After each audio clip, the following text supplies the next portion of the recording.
everyone, how's it going? Welcome back to the channel. So it's been a long time since I've sat down and recorded a video like this rather than just uploading a stream highlight. So this kind of feels a little bit weird, but what I wanted to do is I wanted to go through my entire shiny Pokemon collection. We've been doing a lot of shiny hunting on the Twitch channel lately, and I kind of wanted to just give an overall recap as to where my living shiny dex is. I think I'm somewhere in the neighborhood of around 240 unique shinies. So I just wanted to take a little bit to go through all the shinies that we have, kind of talk about some of the ones that stand out in my mind from having, like a really painful hunt or something happened really cool where we got it, and just kind of go through everything that we have. I put everything into Pokemon Home, so we've got all of our shinies in here to go through. So we have the entire first generation as shiny, apart from Mew, because I do not have a copy of Emerald where I can do that hunt legitimately. But we have Bulbasaur through Mewtwo. We were able to do this entirely in Pokemon Let's Go Pikachu and Let's Go Eevee. For those of you that were following this journey on the Twitch channel, it was a pretty exciting journey to get to the end of it. So that's where all of these shinies came from, Bulbasaur through Mewtwo. But there were a few that kind of stood out to be really, really painful hunts. I did chain Bulbasaur. It was a mistake. Before I kind of realized exactly how the rare spawns worked, and that I could just chain anything and then just wait for a Bulbasaur to spawn, I was like, no, I'm going to chain Bulbasaur and go for all three. So we decided to do that, but then when it came to Charmander and the Squirtle line, we just, we got them on a route where we had something else chained, or we just got a smaller or an easier chain to do, and then would go to an area and reset for the starters. Everything else pretty much on here, there's nothing really too special about it. The Pikachu hunt was very, very annoying. All of the Pikachus popping up in Viridian Forest, Pika, Pika, Pika. It was all very, very annoying, and probably the most annoying hunt in terms of sound. I did have to turn the sound off at one point just because it was getting way too much. Most of the stuff that's on here, again, was pretty easy. Diglett was actually my very, very first shiny that I got in Let's Go Pikachu and Eevee. I didn't have the shiny charm when I went for the Diglett. I just wanted to do a shiny hunt, and I decided to just go for Diglett in Diglett's Cave because I figured that would be the easiest. It took me a little bit longer than I wanted it to, but it was our first shiny. We got it without having the shiny charm, and we didn't phase on any Chanceys during that hunt. Paris, we had a fail on our first Paris, I believe it was. It spawned like a second or two before I hit the ladder. I didn't realize it was there, and then as soon as the screen was fading to black is when I realized, oh hey, there was a shiny Paris on screen, and I just went up the ladder and completely missed it. So that was fun. Meowth wasn't actually that bad for me. I know some people had a big problem with Meowth, just because of its limited spawning. And, but for me, both my Meowth and Persian, they were not that difficult. I got really, really lucky with them both, so that was a good hunt overall. Poliwag was a very, very painful hunt. I think I went like 4 days without getting a shiny Poliwag at all. But once we got the first one, the second and the third one came not too long after that, but it took us a long time to get the first one. The Abra line. This is like one of the most famous things that's ever happened on my Twitch channel. Most of you probably already know this, but Kadabra evolves when you trade it. So what I ended up doing was, I had some of the shinies caught on my I had most of the shinies caught rather on my copy of Let's Go Pikachu, and I borrowed a friend's copy from work, a copy of Let's Go Eevee. And so I was catching some of the Eevee exclusives, but while I was doing that, any shinies that came up that I hadn't caught on Let's Go Pikachu, I would catch them on Eevee, and I knew I was just going to trade them over eventually. And this was all before Home came out. So I caught an Abra, and I evolved it into a Kadabra, because I'm like, sweet, this is my Kadabra entry for my living dex. Then what I ended up doing was, I need to trade this over to my Let's Go Pikachu. So yes, I traded my shiny Kadabra from a Let's Go Eevee copy to Vinny in his Let's Go Eevee copy. He, poor son of a gun, had to watch the thing evolve, and then I ended up having one shiny Abra, no shiny Kadabra, and 2 shiny Alakazams. So it was an awful experience. It's a clip that's gonna go down in the archives of my channel as like one of the most famous moments ever. But I did happen to reclaim the shiny Abra at only a 10 chain, like 20 minutes later, just off stream, and it was a really exciting moment. It would have been so much nicer if that moment had happened on stream, but I'm very happy that it did not take me long to reclaim it. So that's the whole Kadabra story. Farfetch was an easy one because I was chaining Krabby at the time, and shiny Farfetch just appeared, so I didn't have to worry about chaining Farfetch'd. I was really happy about that, because this thing is really annoying to catch. Shiny Shelder and Shiny Cloyster, there's like a meme in my channel now. I was streaming one time, and within 30 minutes, 2 different viewers came in. They each asked if they could have a Shiny Cloyster. It could have been the same person on 2 different accounts. I really don't know, but it just kind of became a funny meme in my channel ever since. So I had 1 shiny Shelder at that time, and I needed to go for my second one. I actually went for the second shiny Shelder on my birthday, when I did a 12-hour birthday stream. I spent 9 hours in Seafoam Island to not like, let alone not get a shiny Shelder, not get a shiny anything. So there was 9 hours in that bottom floor in Seafoam Island. Nothing sparkled whatsoever. So it was a kind of a sucky moment, but we eventually got it. Gastly was a relatively easy one. I never actually chained Gastly. What I did was, after I did another chain, so say like I chained Drowsy and got my Drowsy and my Hypno, while I still had the Drowsy chain, I went to the top floor of the Pokemon Tower in Lavender Town, and I just waited for a shiny Gastly to appear. Gastly is another Pokemon that was very annoying to catch in the Let's Go series, so I didn't want to sit there chaining a Gastly, so I just took an existing chain there and just caught shiny Gastlys that appeared there. So that was relatively easy. Let's see here. Hitmonlee and Hitmonchan. This is another really funny moment on my Twitch channel. What I did again is I would take an existing chain over into Victory Road, and before I got the shiny Hitmonlee, I kid you not, I had 4 shiny Hitmonchans appear. After the 3rd shiny Hitmonchan, I stopped catching it because I'm like, I don't want to keep breaking my chain for this. It was starting to really to frustrate me. So I just let like the 4th Hitmonchan go. I'm like, I'm not doing this. And then I eventually did get the Hitmonlee. It was a very fun moment when we got it. So I was very happy to finally have that Hitmonlee to go alongside the Hitmonchan.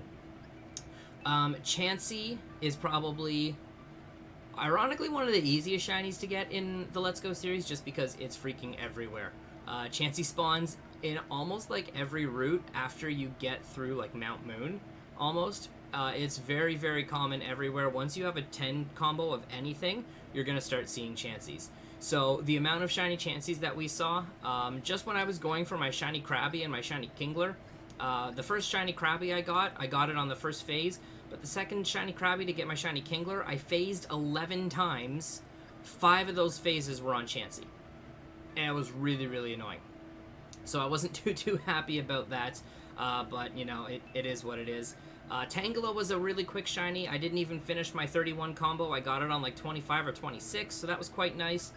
A lot of the other shinies in here weren't actually that bad. Goldeen was another very difficult shiny to hunt in the Let's Go series, because the only pond where Goldeen could spawn is I forget the number of the route, but it's the route that's right above Vermilion City, just north of it. And there's a little pond there, and you can only have 3 water spawns at a time, so the most Goldeens you could have on screen at once was 3. So it was a very annoying hunt. You could do it with the repel trick, where you would repel and then pop another lure, but that method was very expensive. Even though money was really easy to farm in the Let's Go games, the repel method was a very expensive method to hunt. So I just stayed there. I just kind of hovered above the pond, and I got my 2 shiny Goldeens within like 20 minutes of each other, so that was really nice to have that hunt done relatively quickly. Staryu was another great hunt. The first Staryu I got on a 9 chain, right after I got the shiny Articuno, so that was pretty cool. So yeah, the second shiny Staryu, we were just floating in like the bottom southeast corner of the map. Basically, if you go to Fuchsia City and you just surf like out of the south exit and just go all the way down as far as you can go and then go east as far as you can go, that little corner there, I just kind of floated there for a little bit, just with a lure pop, not even with any combo, just to get some extra shinies that I needed just while I was doing other stuff. And so a Staryu was one of the ones that I got. It's also where I got a couple of my Magikarps, I believe, as well. Let's see here, who else? Jinx, Electabuzz, Magmar, Pinsir Tauros. These guys were relatively easy. Mr. Mime was a little frustrating. I had a Mr. Mime combo, and then I actually broke it because I was sitting there for like 3 hours and I was like just wanting to change locations. So I actually broke it for a shiny Pidgeotto, which I still needed at the time. But it didn't really feel the greatest to break a Mr. Mime combo for a Pidgeotto, because Mr. Mime, again, was a Pokemon that was really difficult to catch. But I got it the second time around I was there. Lapras didn't take me too long either. I think I was at the... I had a combo of something else, and I was there for about only an hour or so. So I probably only went through like 40 to 50 Lapras encounters before I actually got the shiny one, so that was really, really nice. Ditto also didn't take too long. I got that maybe like 30 to 40 minutes after completing the 31 chain. The Eevees were relatively easy. The Vaporeon that I got was, I was just floating above the route where, a patch of grass on the route where Eevee can spawn, like the old cycling road route. Again, just with a lure popped, because I still needed Ponytas, I still needed Eevees, I still needed a couple other things on that route. So I'm like, I'm not going to chain anything, I'm just going to float here while I do other stuff, and I would keep looking down at my Switch. And that's where we got one of the Eevees that we turned into a Vaporeon because it was a bold nature. Didn't have the nature set either, so that was kind of nice. And then we went back and we did a 31 chain on Eevee to get our Eevee, and then Jolteon and Flareon as well. Porygon was another relatively easy one to get, just because I saw quite a few of them while I was doing door resets between Saffron and Celadon City, while I was going for things like Growlithe and Vulpix and Abra as well as the route that I caught my Abras on. Into the fossils. So the fossils in Let's Go were so annoying. The turn-in rate on them is really slow. The frequency that you get the fossils is also really slow. You're limited to like 2 a day at most. When you're farming them in the Cerulean Cave. It's very, very annoying to get them.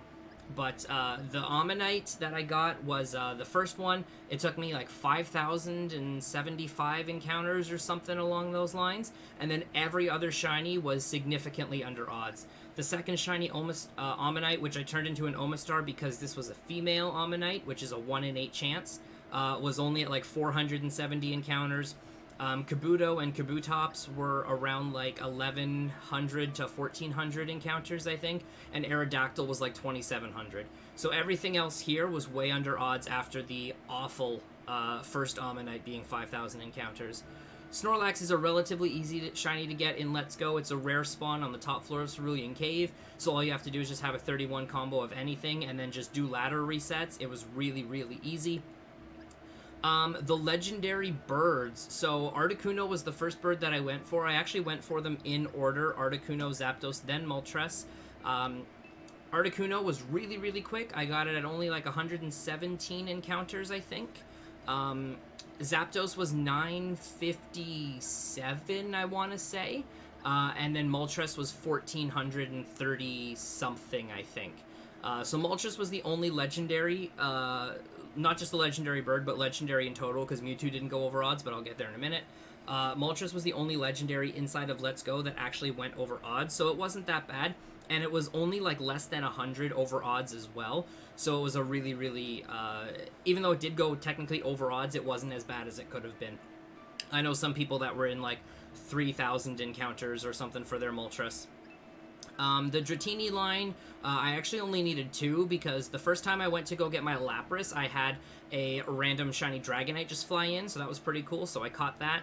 The Dratini and the Dragonair, the first Dratini took a long time to show up. It took like 3 days, very similar to the Poliwag, and I did Dratini near the end of my 150 total. So the Dratini took a long time to spawn. But once I got the first Dratini, the second one to evolve it into a Dragonair was not far behind. It was maybe like a day behind. And then we wrapped everything up with Mewtwo. Mewtwo was the final shiny that I went for. In Let's Go, I got it at like 878 encounters, something along those lines. So it was really, really awesome to get Mewtwo as our final shiny out of one. Number 150 in the dex was our 150th shiny. It was a great way to end it off. I actually killed it with this shiny Chancy, just because of the turmoil that shiny Chancy had put me through. I was like, you know what, I'm just going to use shiny Chancy to knock out the Mewtwo and get it into the catch phase. And then we caught Mewtwo on the first Premier Ball that we threw at it. So that was a really, really lucky hit. So that's the entirety of the first generation. Generations 2 through 8 are not going to take as long because I have less shinies total in those generations than I do from all of the first generation. So this is an extra Golbat that we caught in Pokemon Let's Go. This will eventually be turned into my shiny Crobat, but I'm just waiting for a Switch game that Crobat exists in, so that I can actually do that. Bellossom came from a shiny Gloom that I came across in a Dynamax den in Sword and Shield. It was my own den, so I know it wasn't manipulated. I was just clearing out some raids, and I found a shiny Gloom, so I evolved it into Bellossom because I already had Oddish Gloom and Vileplume from Let's Go. Quagsire I actually got today, at the point that I'm recording this video, in Fred's Friend Safari, so thank you, Fred. Steelix, again, was just an extra Onix that I had, not from Let's Go, though. This was an Onix that I had caught in another Friend Safari, so because I caught an Onix for the Let's Go Living Dex, I evolved the second one into a Steelix. Slugma I also got in a Friend Safari. Horsey was a Chain Fishing shiny I got, I believe, in X and Y. So this will again get turned into a Kingdra once we have the Isle of Armor expansion in Sword and Shield, I believe. That's the one that brings in the Horsey line. So I'll be able to bring Horsey in and evolve it up to a Kingdra. This Phanpy was actually a really, really lucky fluke. I was breeding the last few Pokemon I needed to finish my Living Dex at the time for generations 1 through 6 in the bank. And I had a Donphan, but I needed to breed a Phanpy. And the Phanpy that I bred, that I hatched from the egg, ended up being shiny. So that was a nice little surprise. So yeah, we got the Phanpy really without even trying. This is, again, an extra Porygon from the Let's Go games that will eventually get turned into a Porygon 2. Again, once we can get it into a Switch game. It's the same thing with Chancy here. It's an extra Let's Go shiny Chancy that I'll be able to turn into a Blissey at some point. Actually, with one of the Sword and Shield DLC expansions. This thing with an Eviolite and being Dynamaxed is not going to be fun to fight, but that's an entirely different conversation. Shiny Raikou, we got this, or Raikou rather, I should say, I'm sorry. We got the Shiny Raikou from Omega Ruby, one of the like Hoopa rings. We just soft reset for it. It was under odds for sure. It was like 700 or 800 encounters, I think. It was a long time ago that I got it. But it was super, super nice to be able to pick up shiny Raikou, however you pronounce it. Alright, so then Poochyena, Zigzagoon, and the Lanoon, these were all from Horde encounters in Omega Ruby Alpha Sapphire. Beautyfly was from a Friend's Safari. Lotad was actually from a random encounter that I got in Sword and Shield. I was hunting for, I don't remember what it was, I think it was like Yamper or something outside of Magnolia's house, and I accidentally hit the exclamation point spawn, and it was a shiny Lotad, so I was totally cool with that. Nuzleaf came from a wormhole in Ultra Sun and Moon. Loudred was, again, a Friend Safari shiny. Nosepass, I believe, was from Hordes in X and Y, I'm pretty sure. I think it's like Route 10 where you can get this. I might just be making stuff up, but I'm pretty sure that's where I got the Nosepass from. The Mawile was definitely from a Friend Safari, because I got that not too long ago. Metacham was another Wormhole shiny in Ultra Sun and Moon. These are some Chain Fishing shinies. We got Carvana, and then 2 Whalmers. I actually failed a 3rd Whalmer. I was Chain Fishing for other stuff, and I got another Whalmer, and I ended up completely failing it. I don't remember how. But I think I just accidentally used a way too strong of a move, and rather than doing a little bit of damage to it, I ended up just critting or something and killing it. Either way, I failed another Whalmer, but I didn't really need it for my decks, so yeah, there we go. I failed a Whalmer. You heard it from me. Camerupt came from a Horde encounter in Omega Ruby Alpha Sapphire in the Fiery Path there. Grumpig again was another Wormhole shiny in Ultra Sun and Moon. Swablu was one of the very, very first shinies I went for alongside of Shuppet. When I first started shiny hunting, I did Hordes in Omega Ruby Alpha Sapphire in an area where Swablu was 100% and then Shuppet was 100%, so I could go for them. And then the Altaria actually came from, I'm just seeing that it's got Pokerus. Lovely. Hate that thing, but it is what it is. I got the second shiny Swablu actually came from a 5% Swablu Horde in Sky Pillar. I was actually going for preferably an Ariados, but I ended up getting the 5% Swablu Horde and getting a Swablu in there, so I just evolved it into an Altaria. Corphish and the Phoebus came from chain fishing in Omega Ruby Alpha Sapphire, and then I went back and got a second Shuppet to evolve into a Banette to complete that evolution line, again from Hordes in Oris. That's where the Spheal came from as well. Shoal Cave, I think, is the name of the place in Gen 3, so we got that from Hordes. Love Disc was a chain fishing. I think this was a chain of 2. This was a really, really quick chain. It might not have been 2, but I remember that the Love Disc was a really, really quick shiny. Latias was a very, very fast shiny legend to hunt, especially because you didn't have to actually turn your game off. You could do a runaway mechanic, so you would just run away from the legend, and then you could re-encounter it, and then it would roll to see if it was shiny again. So it was a really, really easy legend to hunt. This was actually the very first legendary that I shiny hunted because of how easy it was. And we only got it, I think it's like 121 encounters.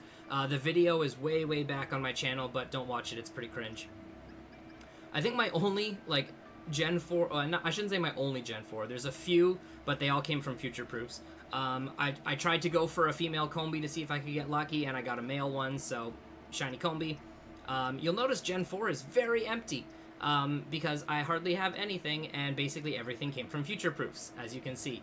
So the Rhyperior was a Future Proof that I could get from Gen 1. The Tangela, again, was the second one. This one actually came from a Friend Safari in X and Y. Again, just waiting for a game with Tangrowth. Same with Electabuzz and Magmar, just waiting so I can take these into a Switch game that has their later evolutions and evolve them. Leafeon came from a shiny Eevee that I got in a Friend Safari.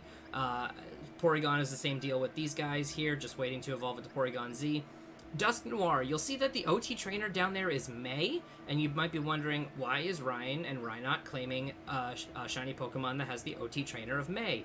Well, that's because when I played Sapphire, or Ruby, on the Game Boy Advance, I had this weird thing about naming my trainer what the actual NPC was. So I'm like, I'm going to name the female character May, because that's what I did when I was like 13.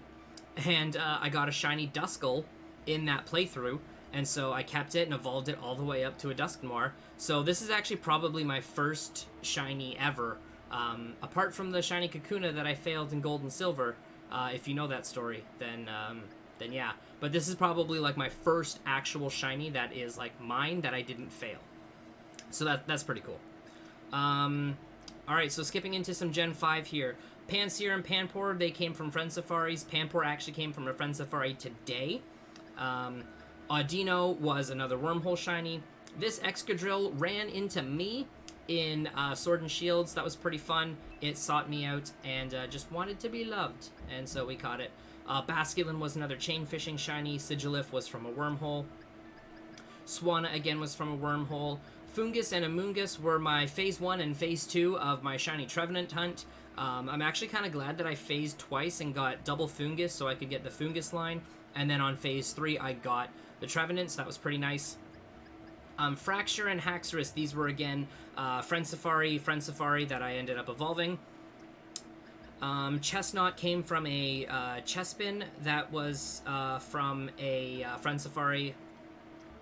Not Chespin, the middle one, Qualadin, that one, was from a Friend Safari. Dragalge was another chain fishing shiny. Heliolisk was another wormhole shiny. I bred for a shiny Tyrunt because Tyrunt and Tyrantrum are one of my favorite shinies of all time. So I really wanted it, so I bred for a shiny Tyrunt. Trevenant again I got on phase 3 of the actual Trevenant hunt. Pumpkaboo was another Friend Safari shiny. And then getting into Gen 7 here, so I bred one of each of the shiny starters for Gen 7. So I've got the Incineroar, Decidueye, and Primarina.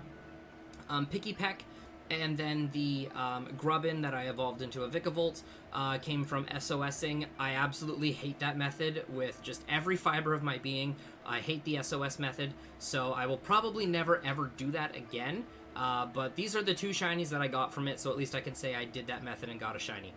Toxapex was an egg shiny as well, and then I did soft resets for Type Null.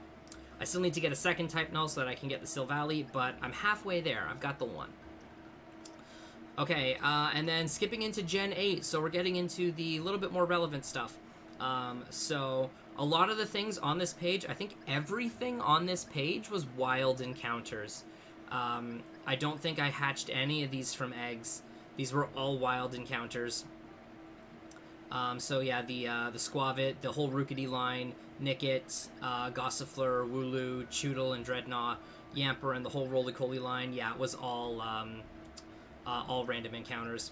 Arrokuda and the Barraskewda were also random encounters, as was the Sizzlipede. I got very lucky and I didn't phase doing a Flash Fire random encounter Sizzlipede hunt.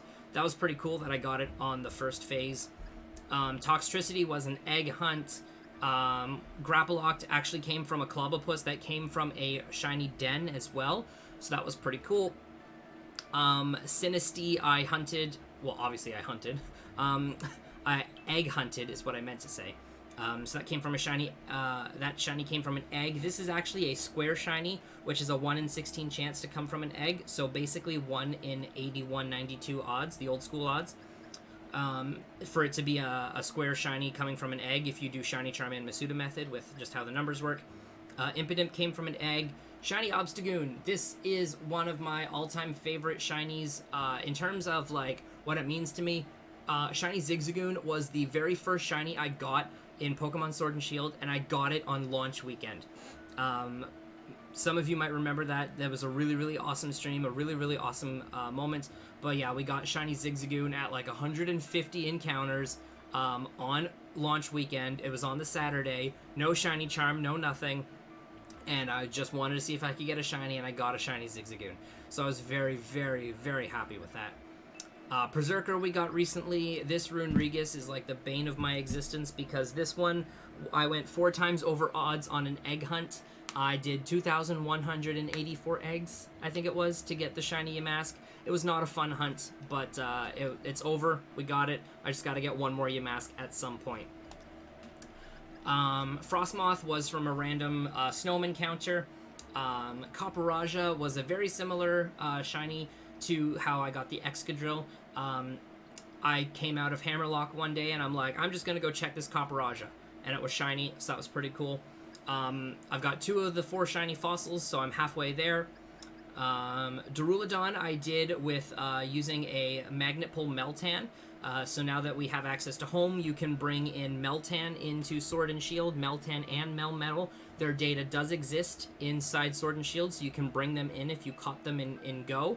And Meltan is the only Pokemon right now that can have the ability Magnet Pull, which basically what it does is if there's, I think the way that it actually works is if there's a Steel-type Pokemon that can spawn on that route, when a Pokemon goes to spawn, it's a 50% chance that it will be a Steel-type. It's the same thing that, like, Flash Fire does for Fire types, Storm Drain does for Water types, etc. So because we now had access to Meltan, it made things like Duraludon way easier to hunt, because previously you would have to do this, like, through eggs, which no one really likes eggs, or you would have to do strong spawn resets in the wild area. But being able to go to Route 10 and hunt this thing with a Magnet Pull Meltan, there's like 4 or 5 of them up at a time, and it's a really, really quick hunt. So that's how we did that. And then a few of the Galarian forms that I've got down here. The Meowth was a very quick encounter. 28 encounters for getting the Meowth, and then the Berserker was 234. We got those in the same stream, like an hour and a half apart, which was pretty nice. And then we got an extra Zigzagoon and an extra Lanoon, and then a shiny Ponyta as well. And I believe that wraps everything up. So, like I said, altogether I have somewhere in the neighborhood of around 240 unique shinies. I'll actually count them up afterwards, and it will be somewhere in like the title or the thumbnail of this video. But yeah, that is our current shiny collection, guys. So if you stuck through this entire like 30-minute video, gee whiz, Dante's online. If you stuck through this entire 30-minute video, kudos to you. Thank you guys so much for taking your time out of your day to watch this and see what our shiny progression looks like. Mainly what we're doing right now in terms of our shiny progression is we are trying to complete the entirety of Gen 8. So basically trying to get these 3 boxes filled in as best we can. We're just doing what we can. So we have 32 out of the currently 92 available shinies that Pokemon that can be shiny in Pokemon Sword and Shield. That number is going to go up a little bit when we get the DLC. It's at least going to go up by 2 because then we'll have a shiny Galarian Slowbro and then a shiny Galarian Slowking with the Isle of Armor and Crown Tundra DLCs respectively. And we're not sure if we're going to get any additional Galarian forms or maybe some other Pokemon that can be shiny.